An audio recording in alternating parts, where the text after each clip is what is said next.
পঞ্চায়ত নিৰ্বাচনৰ পূৰ্বে চৰ্চাত বিৰোধী ঐক্যৰ প্ৰসংগ বিজেপিক পৰাস্ত কৰাৰ স্বাৰ্থত কংগ্ৰেছলৈ বিশেষ আহ্বান বিধায়ক অখিল গগৈৰ পুনৰবাৰ কংগ্ৰেছ দলক ৰাইজৰ দলৰ লগতে আন দলসমূহৰ সৈতে ঐক্যবদ্ধ হোৱাৰ আহ্বান শিৱসাগৰৰ বিধায়কগৰাকীৰ গোৱালপাৰাৰ লক্ষীপুৰ শিমলু বাৰীত আজি অনুষ্ঠিত ৰাইজৰ দলৰ এখন সভাত উপস্থিত থাকি পঞ্চায়ত নিৰ্বাচন সন্দৰ্ভত এইদৰে প্ৰতিক্ৰিয়া প্ৰকাশ কৰিছে অখিল গগৈ এই সভাতে বিভিন্ন দল এৰি শতাধিক লোকে ৰাইজৰ দলত যোগদান কৰিছে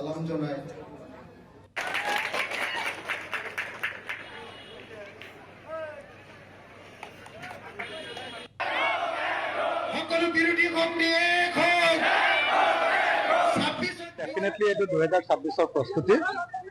আমি মানে 2026 বিৰোধী দলবিলাকে ঐক্যবদ্ধ হৈ বিজেপি আৰু AIDF এই দুইটা দলক আমি যিকোনো প্ৰকাৰে এবাৰ উৎখাত কৰিব খুজিছো আৰু সেইকাৰণে 2024 চনৰ 26 অক্টোবৰ তাৰিখৰ পৰা মই ঘৰলৈকে যোৱা 2024 চনৰ 26 অক্টোবৰ তাৰিখৰ পৰা মই প্ৰত্যেক দিনাই ৰাইজৰ মাজত কটাইছো কেতিয়াবা শদিয়ালৈ গৈছো কেতিয়াবা ধুবুৰীলৈ গৈছো কেতিয়াবা গোৱালপাৰালৈ গৈছো কেতিয়াবা নগাঁৱত আছো কেতিয়াবা মই বৰাক উপত্যকালৈ গৈছো কেতিয়াবা মই কাৰ্বি আংলঙলৈ গৈছিলো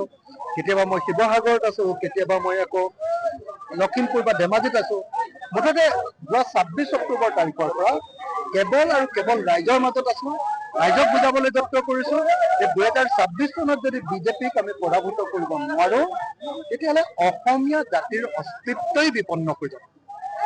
হিন্দু মুছলমানৰ ৰাজনীতি কৰি আমাৰ সকলো বস্তুৰ দাম যি ধৰণে বৃদ্ধি কৰি দিছে কোনো মধ্যবিত্ত মানুহ এতিয়া আৰু চলিব নোৱাৰে আমাৰ দেশৰ গোটেইবিলাক সম্পদ যি ধৰণে বিজেপি চৰকাৰে কেইটামান কোম্পানীক বিক্ৰী কৰি দিছে গোটেই দেশখন এতিয়া 4জন মানুহে চলাই আছে দুজনে বিক্ৰী কৰিছে এজন হ'ল নৰেন্দ্ৰ মোদী ডাঙৰীয়া তেওঁ বিক্ৰী কৰিছে অমিত শ্বাহ তেওঁ বিক্ৰী কৰিছে আৰু দুজনে কিনিছে আদানী আৰু আম্বানী দেশখনৰ গোটেই সম্পদ এতিয়া কেৱল কেইজনমান মানুহৰ হাতত